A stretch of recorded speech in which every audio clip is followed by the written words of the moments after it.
Lo decíamos, lo ha señalado el propio Dietrich, ya no es solo la preocupación de lo que sucede en Córdoba capital, sino que hay una discusión nacional que está relacionada con el conflicto de UTA, con la situación del transporte, los subsidios, de cómo se distribuyen los recursos que aporta el gobierno nacional. También la discusión de ahora en más, de cómo convertir al transporte, si es que esa debe ser la solución, en un servicio esencial. Una discusión que se va a dar en el Congreso Nacional y en la Unicameral para poder debatir esta realidad en medio de una marcha que cerró hace instantes y que ratificó la continuidad del paro. Estamos junto a Iván Rossi, dirigente del gremio de AFIP y la CGT. Iván, buenas tardes, muchísimas gracias por estar. Gracias.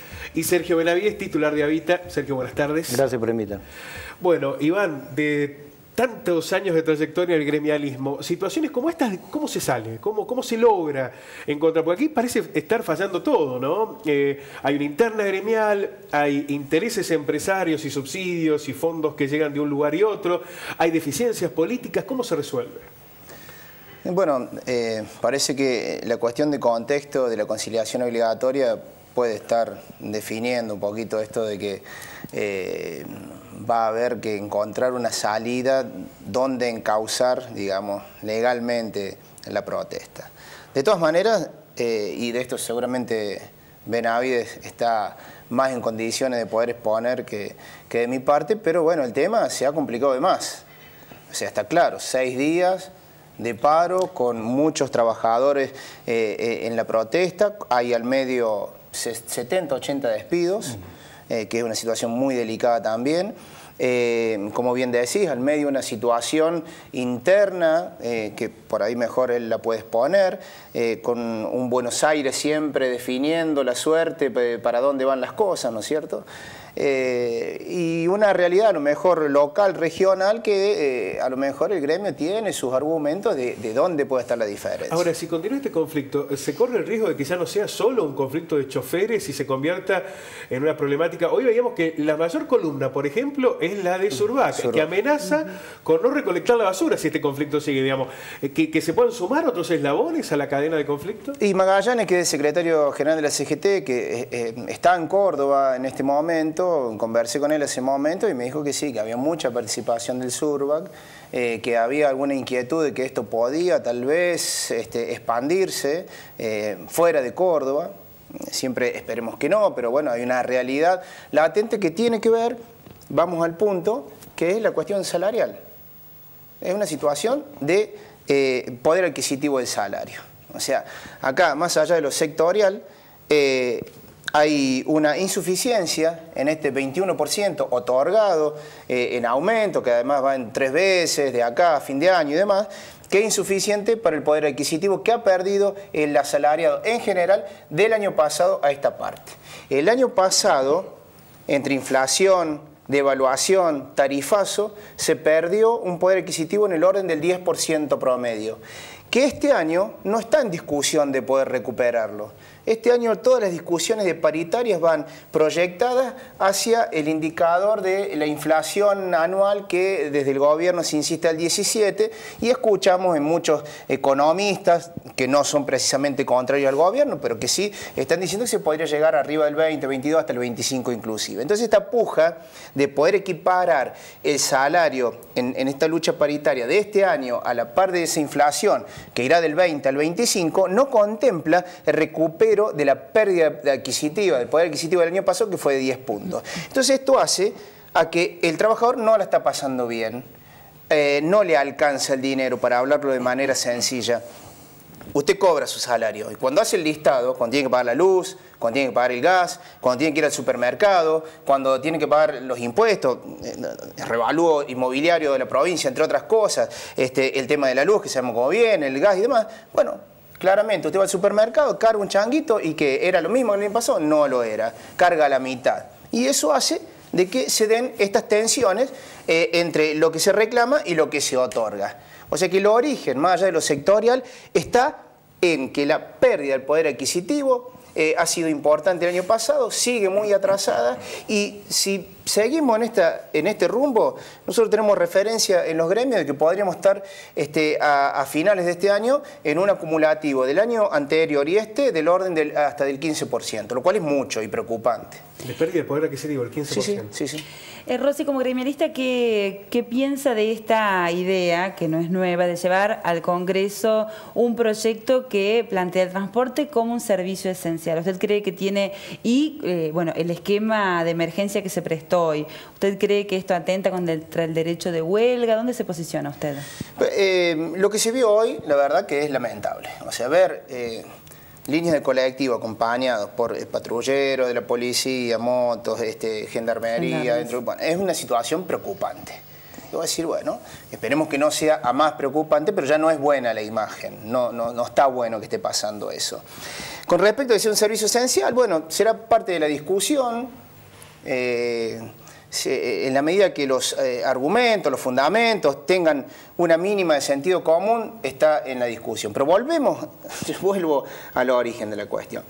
El sector político, que ahora está ocupado en llevar estos proyectos de ley de orden nacional, porque esto de Córdoba va a traer preocupación en el orden nacional, por lo tanto van a querer en todos lados que esto no vuelva a repetirse, los políticos tienen que ocuparse de que este país que parece ser de tantos recursos y de tanta riqueza para cientos de millones, en 40 que somos, es muy desequilibrado. Es mucha la diferencia que hay entre el que tiene y el que tiene muy poco. Es mucha el índice sostenido durante tantos años, una pobreza arriba del 25, del 30, de una informalidad arriba del 25, el 30, 35. Es mucha la asimetría que vemos en la cadena de valor, desde el productor hasta el consumidor, que lo vemos, es tema periodístico de meses a esta parte, que lleva años además.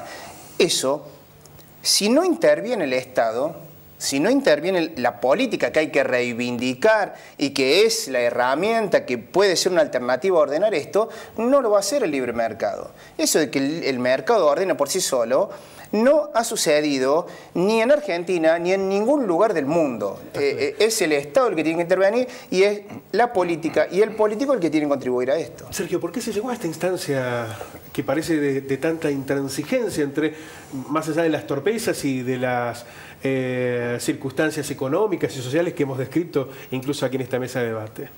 Mira, nosotros a nivel provincial, como es ahorita, siempre cuando se va a iniciar una paritaria o un conflicto, se convoca a todos los delegados, se hace un plenario de delegados, se ve qué es lo que se va a pedir y la modalidad. Están que están en contra, están a favor, o sea, después se acata lo que hace la decisión unánime de todos, o sea, la mayoría, lo que puede hacer. En UTA es difícil porque es a nivel nacional. Entonces, en Buenos Aires, como habíamos hablado con Iván anteriormente, se maneja todo lo que es subsidio en Buenos Aires. Entonces, después en las provincias es insuficiente. Por un lado, Córdoba estaba intervenido. Entonces, bueno, los delegados tuvieron una participación por las bases, que son los trabajadores, de llegar a este conflicto, o sea, estar con la necesidad de los coches que estaban en malas condiciones por los servicios y con la diferencia del 10% que supuestamente es lo que ellos están reclamando. Es muy interesante esto, Sergio, de poder rescatarlo. Es el Ministerio de Transporte de la Nación el que define cómo se distribuyen los recursos, los subsidios que van a las diferentes provincias. Y sabemos que la gran parte de esa torta queda en Buenos Aires. Entonces, cuando el interior exige que más recursos, más salarios, las empresas van a golpear, pero ya se distribuyó esa torta. Y allí es donde surgen conflictos como los que estamos viendo en Córdoba o con los que se comienzan a exponer también en Rosario, ¿no? Claro, en el caso nuestro, por ejemplo, las paritarias nuestras fueron a nivel nacional. A nivel nacional nosotros, porque pasamos en nivel provincial, va de la mano de lo que es aumento de boleto. Entonces, nunca llegamos nosotros a tener un aumento salarial consistente porque la provincia tiene el aumento de boleto de trabajadores de boleto estudiantil y boleto de trabajadores. A nivel nacional no es así porque ellos subsidian lo que son las empresas. Y una empresa, un urbano, por ejemplo, de Buenos Aires, en este momento puedes viajar gratis porque te lo está subsidiando casi en la totalidad. con subsidio para las cubiertas, con subsidio para el combustible, con subsidio por los vehículos. En el resto de las provincias es totalmente distinto, entonces no lleva la misma cantidad de un subsidio a otro, y ahí es donde se mantienen los conflictos. Otra de las cosas es que en todo conflicto hay dos partes y una parte mediadora, empresarios y trabajadores. Y un mediador que tendría que ser el gobierno, que en su momento no fue capaz de poder llegar a un diálogo para no suceder a esto. O sea, no le echemos la culpa a todos, porque todos tienen culpa de haber llegado a esta instancia y no haber resolvido esto en un diálogo. Entonces, cuando hay un diálogo cerrado y un diálogo que no está, y el gobierno no le está dando la participación para ver cómo se resuelve, por más que haga una conciliación, ya las partes están tomadas. Entonces se llegó medio tarde como para ver. Ojalá que todo llegue a un buen diálogo, un conflicto que se tiene que solucionar en una mesa de diálogo, no en las calles. Sergio, el secretario de Interior de UTA responsabilizó a los delegados por confundir, por transmitir mal el mensaje a las bases, a los trabajadores, y recomendó acatar la conciliación obligatoria. Lo consideró como una torpeza por parte de los delegados. ¿Cuál es su visión respecto de esto? Se han perdido unos lineamientos, o sea, porque se tiene que ir, o sea, lo que la justicia dictamine, si una conciliación se debe acatar, para que en la conciliación están sí o sí obligados las partes a llegar a un acuerdo. Si no llega a un acuerdo, el gobierno es el que hace el mediador y pone la conciliación obligatoria y decir, bueno, qué es lo que se va a terminar solucionando. Posiblemente vaya a haber, cada empresa tiene sus delegados, que son los que hablan con la gente y son los que explican y exponen la situación. Pero también viene aparejado de, como decimos con Iván, de todo lo que son el costo social que está teniendo todo, porque también pasa que no es lo mismo lo que vos pagas en Buenos Aires, lo que pagas en Córdoba, tanto en gas como en el agua, o sea, tenemos una diferencia en todo, entonces se está manejando, o sea, a lo mejor se ha interpretado mal, porque también se puede haber informado mal. Entonces de ahí es que no se ha podido a la gente explicarle o ver cómo pasó. O sea, pues te digo, la culpa no es solamente de uno, hay que ver también la otra parte, qué es lo que sucedió para que llegara a este momento. Claro, nos quedamos solo en el conflicto y nos olvidamos en algún momento de las causas. Fue tan grande el conflicto que todo lo que motivó a esa protesta de los trabajadores quedó casi en un segundo plano, sobre todo en la secuencia, ¿no? Porque primero se pensó en un día, se pensó en 2, en 3 y ya lleva más de una semana. También es cierto que al no haber una referencia jerárquica con quién sentarse, ahora están discutiendo con delegados. Ya no hay una representatividad gremial que unifique todas esas voces, ¿no? Y eso debe ser difícil en la discusión política, ¿no? Claro, pero también tiene que juntarse, o sea, los delegados, tiene que haber alguien que tenga la voz cantante, que diga, o sea, lo que va a estar sucediendo. En todo conflicto nosotros hemos tenido que los dictan una conciliación, que siempre ahorita la ha acatado, son 15 días, 10 días, 5 días. Que son los tiempos que tienen uno para empezar a conversar. ¿Qué hicieron acá? Dictaron de una la conciliación para no ser, entonces no dieron los días establecidos. Claro, al no tener referente, como decías, puede ser difícil, pero tiene que haber una asamblea de delegados, ver si no, ya que no tienen un referente con UTA, hablar, a ver quién es el que va a salir a hablar o manejar la situación para tener con quién hablarlo todo. Hoy por hoy está todo, cada uno emite su opinión y claro, no hay una solución al conflicto en sí. Brevemente, Sergio, aquí en Río Cuarto se aplica, en Río Cuarto, Córdoba, se aplica lo que están pidiendo a nivel nacional y provincial, esto de que haya un sistema de emergencia ante cada conflicto.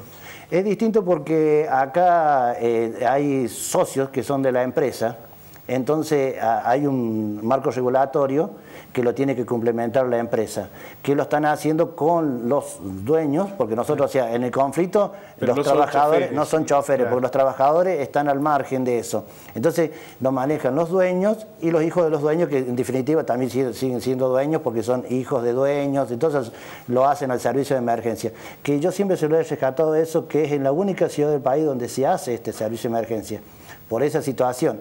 O sea, siempre y cuando no nos toque a nosotros el derecho a huelga, que está en el artículo 14 BIC, y tenemos el derecho a huelga. Después de ahí más podemos discutir las situaciones de cada uno, si es esencial o no es esencial, pero nosotros tenemos también nuestro derecho, que también queremos ser respetados como trabajadores. ¿Cómo ve usted esta decisión por parte del gobierno municipal de establecer un servicio, un esquema de emergencia para el 8º día de protesta? Está bien, o sea, tiene que haber una solución al conflicto en sí, ¿no es cierto? O sea, por un lado. Por otro lado, también tiene que ser respetado por algo ha sido puesto en Constitución de que los derechos de huelga. Por eso te decía yo, tiene que haber un diálogo interno, entonces tanto lo tienen que acatar los trabajadores como el gobierno, pero no ponerlo así de forma desmedida, de decir, bueno, hay un servicio de emergencia, vamos con gendarmería, vamos con la policía. Es lamentable ver que están saliendo los coches con un gendarme, con una policía atrás, entonces si eso tenemos que tener el libre acceso de todos. Por eso te digo, se ha perdido el diálogo en ese momento. Entonces, mientras más transcurse, el transcurso de los días, ¿qué pasa? Termina siendo como una situación de rehenes. A ver quién se casa primero, si los trabajadores o el gobierno, para llegar a un conflicto. No, tiene que haber un diálogo de una solución. Por eso sigo insistiendo, tiene que haber una mesa de diálogo, resolver la situación ahí y bueno, tendrá que ceder una parte del gobierno, tendrá que ceder una parte de los empresarios, tendrá que ceder una parte de los trabajadores. Pero en su momento tiene que sentarse. En tiempos donde se discute tanto la política, lo que hay que recuperar es precisamente eso, ¿no? Los espacios donde discutir políticas y evitar que esto termine como lo que está ocurriendo en Córdoba Capital. A ambos, muchísimas gracias. Gracias por invitar.